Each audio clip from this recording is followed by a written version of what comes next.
All right. Hi, everyone. Welcome to another episode of Healed and Chilled. And today we have yet another awesome, amazing, and wonderful special guest.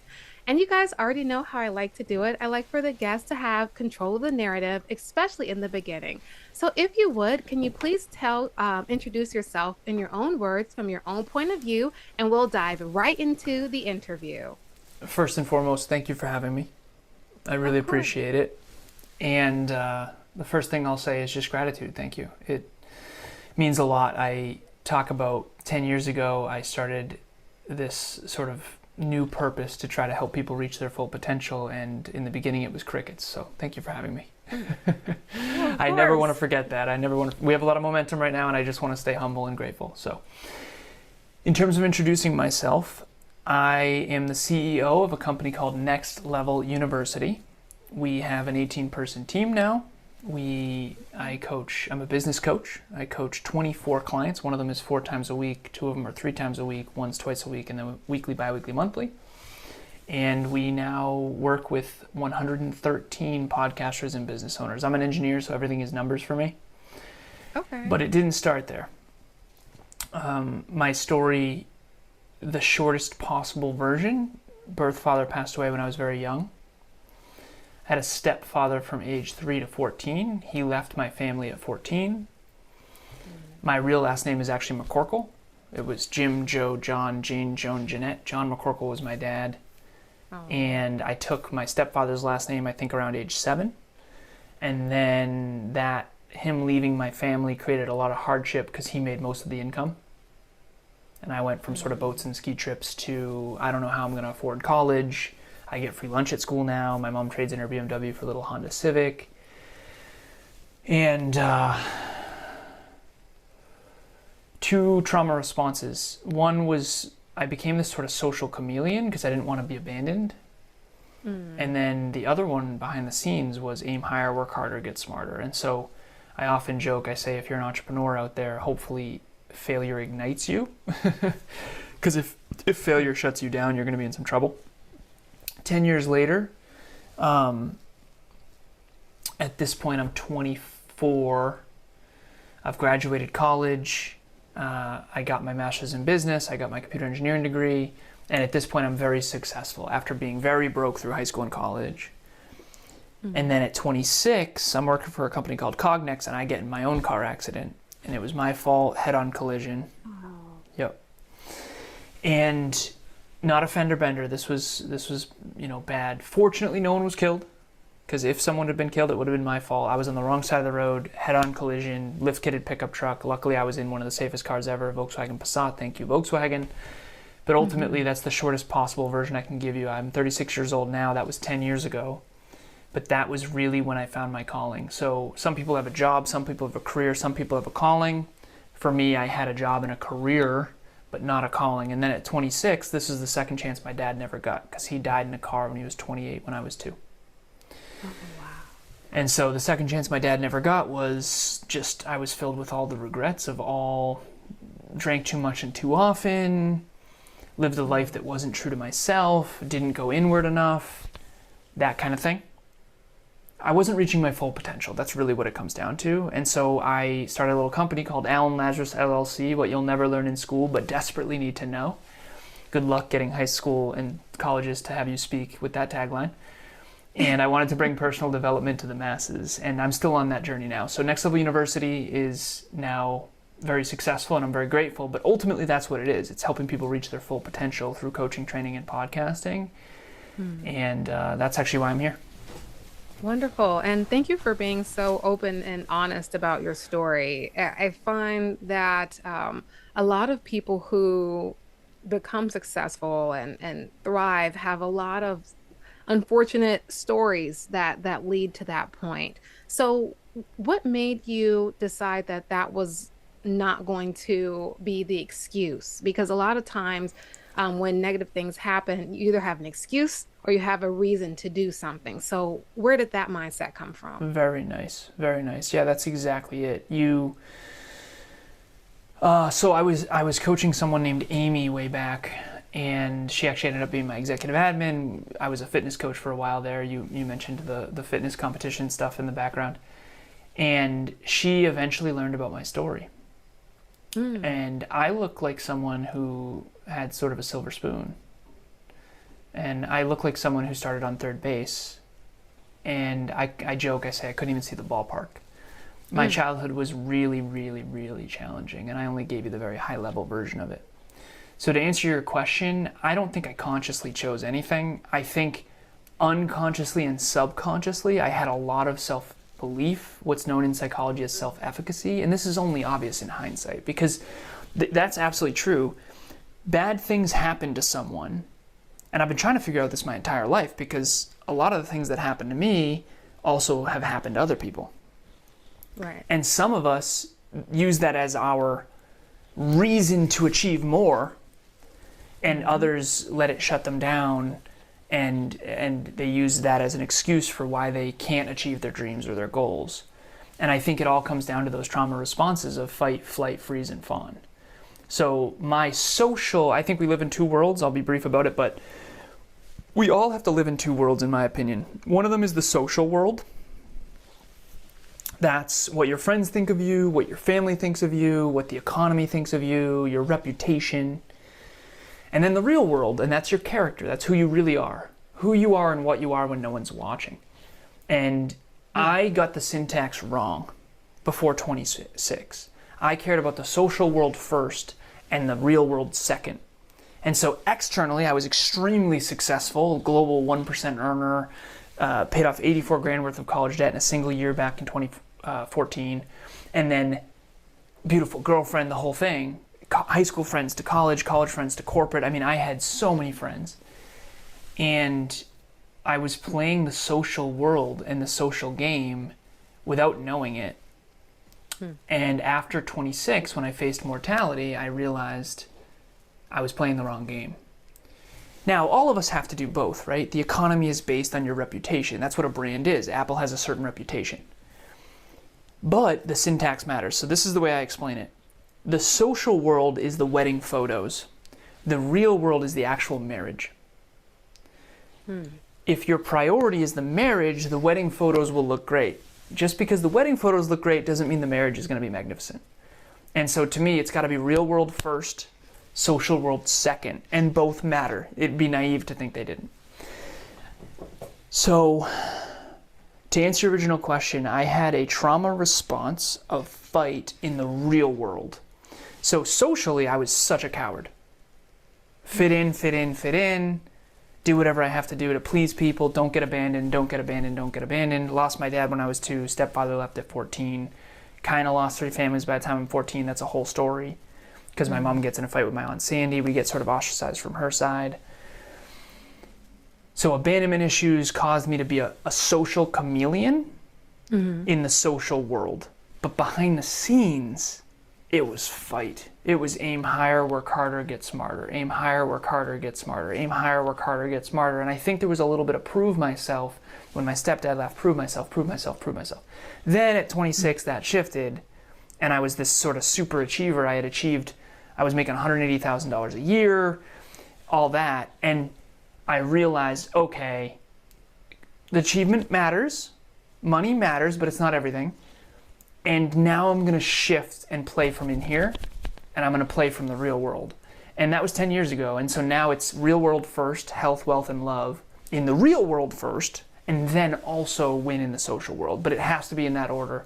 And I didn't choose fight as my trauma response. I think that is a natural warrior energy that I have.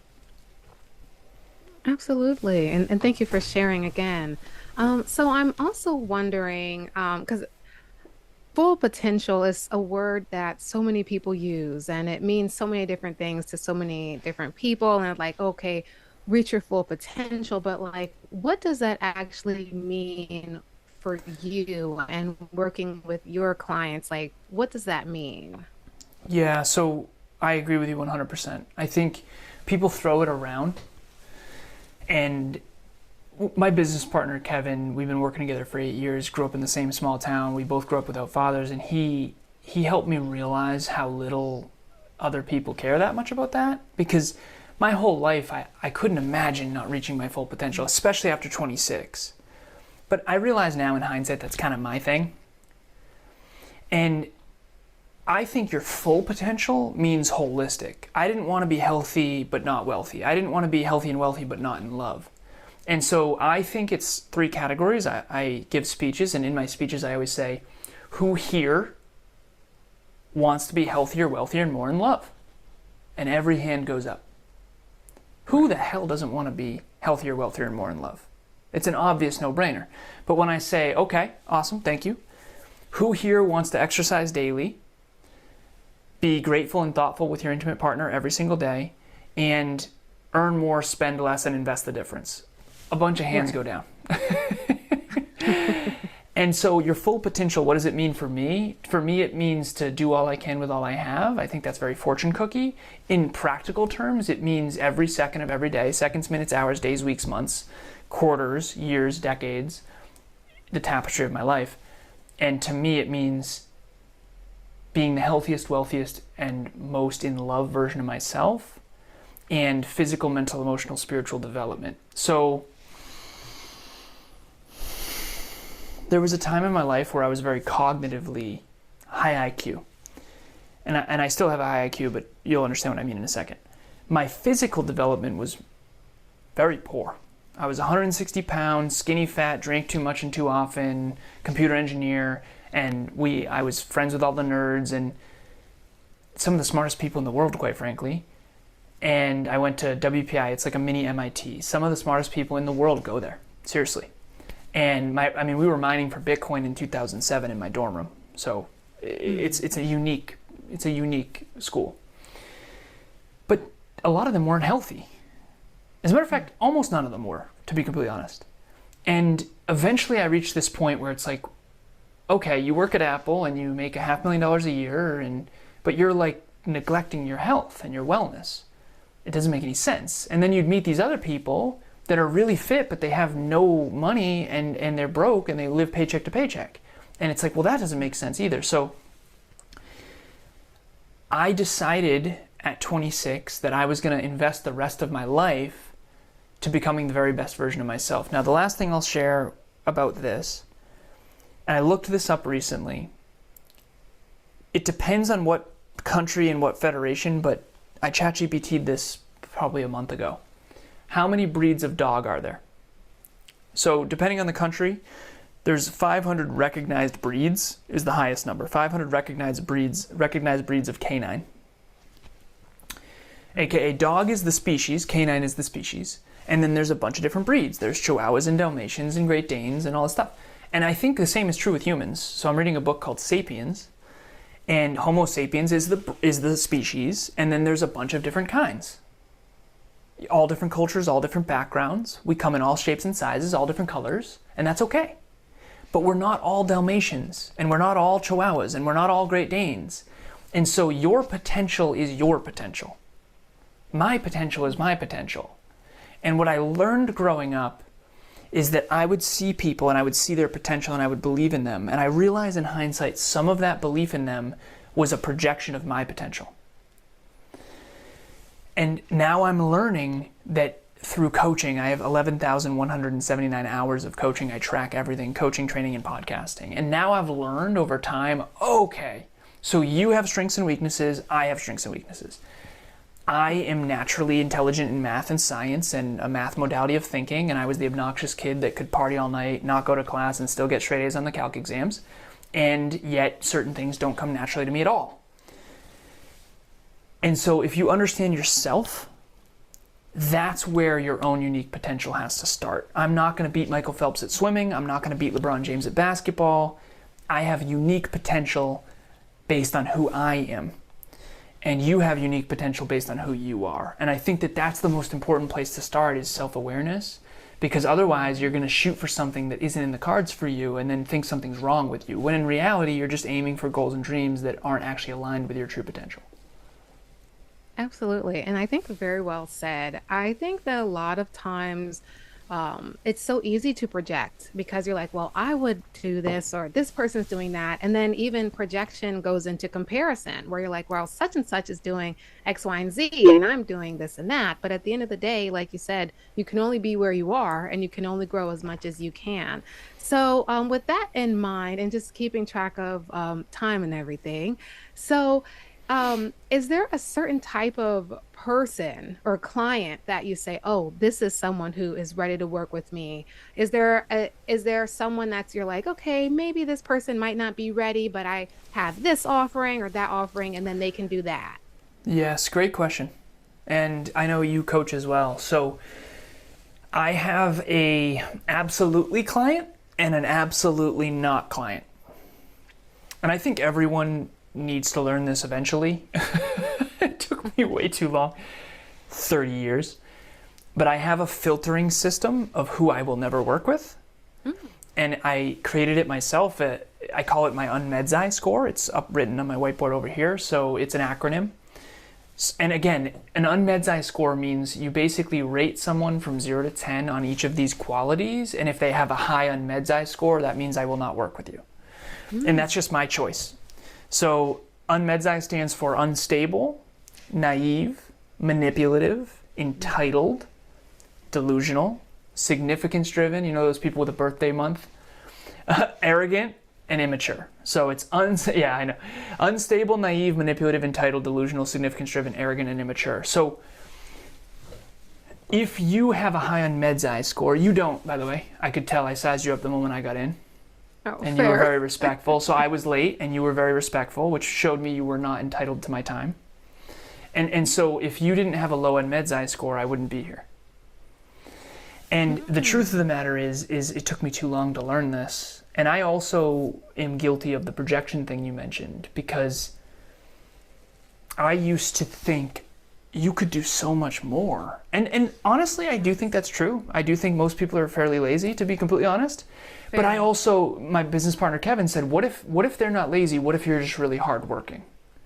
And I was like, brother, I think I'm lazy. Okay, I understand. Isn't that interesting? Like seriously, genuinely. Mm-hmm. But he's like, you haven't taken a day off in 10 years. What do you mean you're lazy? I'm like, brother, in order to get to my goals, I have to work harder, not, Right. It's a duality.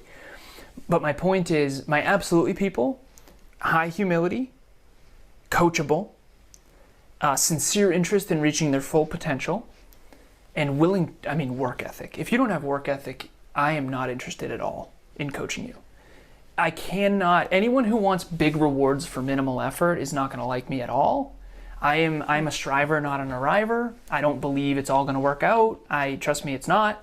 I believe in sincere effort and intention and intentionality and design and metrics and habits and skills. And I think the internet in the 21st century is very dangerous with this quick fix crap that's not real.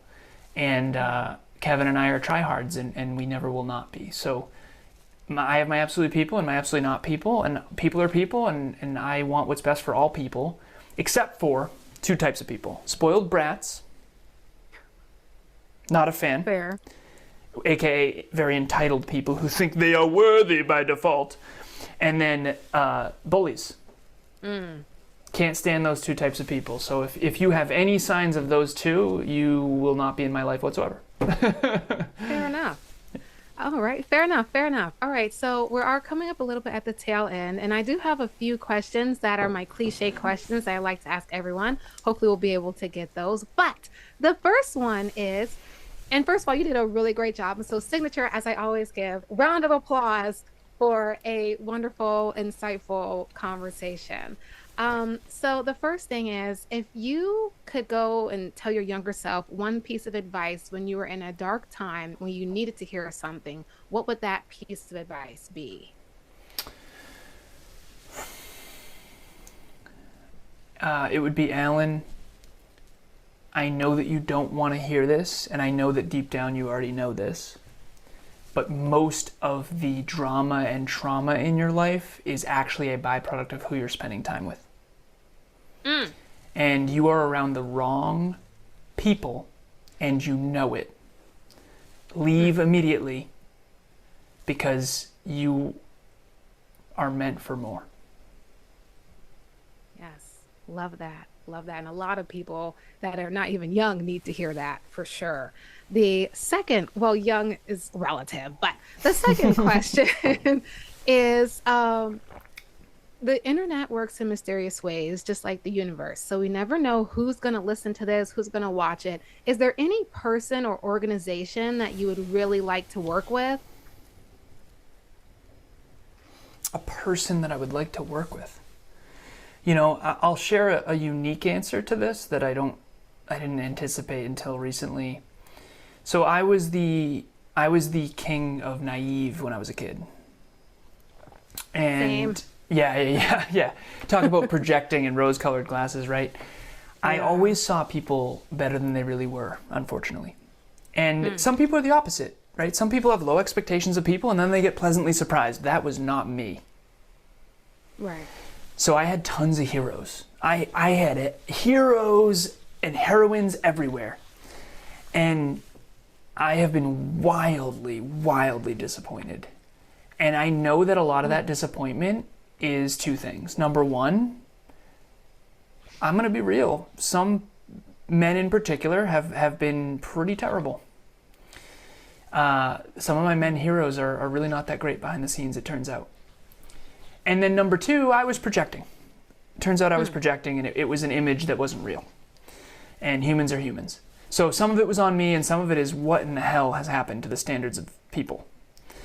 Right. And then some of it is just the real world versus the social world, and I wanted to believe these people were wonderful in person too, even though they're just great actors, right?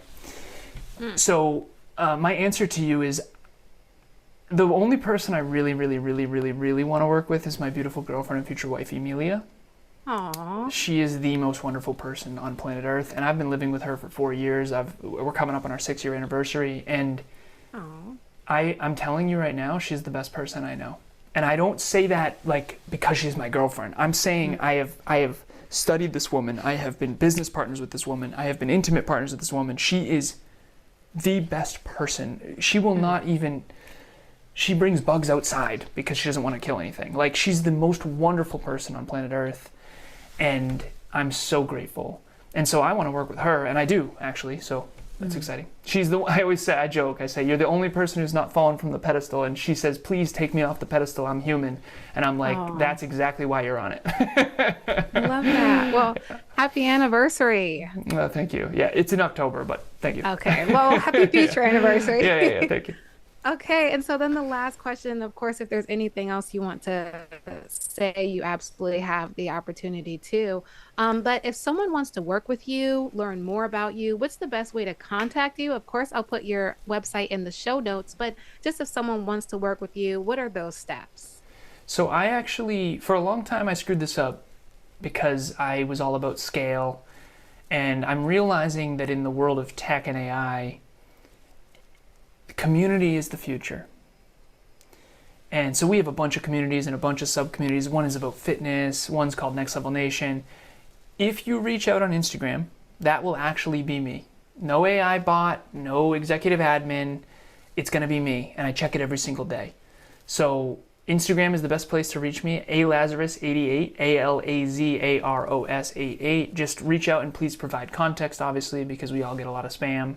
But ultimately, I check my DMs every single day. And we also have a website called nextleveluniverse.com. We also have a podcast called Next Level University. And then that would do it pretty much. And again, you can Google me, you can ChatGPT me.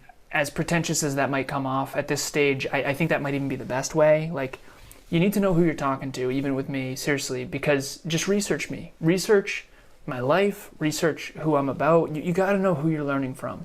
But if you really want to reach your full potential, I'm not perfect by any means. Some of the photos of me fitness modeling will be probably, there's no nudes or anything like that, but I did fitness modeling for a while, and at the end of the day, it's been a hell of a growth journey, and there's not a lot of business coaches that are in their skivvies, right? So just research me, and if I'm a good fit, reach out. And if you have any level of spoiled brat in you or any level of bully in you, you can kindly not reach out ever, please. Period. Alrighty. So, before we go, is there anything that you wanted to say or highlight that you didn't get the opportunity to do beforehand? I would say that, yeah, thank you. And I don't want to necessarily get on a soapbox here, but one thing that has helped me tremendously that I know will help everyone else, the people who win in the real world are the people who take responsibility. Yep. There's this idea going around. I think we lost sight of something when things went digital. It used to be, I'm going to trade my chickens for your cows, or I'm going to trade my wheat for your barley, or I'm going to trade my linens for your... And I think that when things went digital, we got this idea that we shouldn't have to work. And if you are out there and you're not working, someone is providing for you.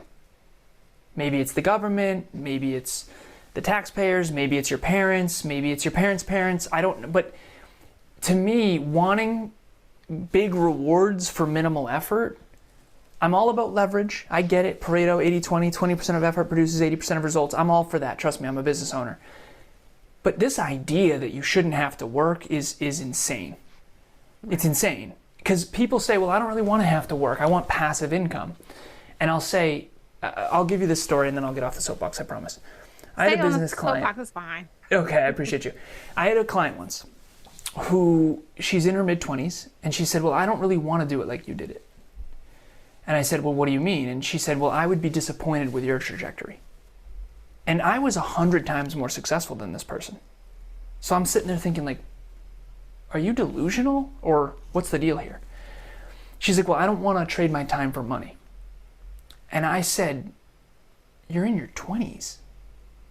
Like, unless you have generational wealth or a trust fund, like, you have to trade your time for money. Even if you invest, you still have to look at your portfolio. Like, I don't even know what you're talking about. So there's this idea in the 21st century that you shouldn't have to work or you should get passive income.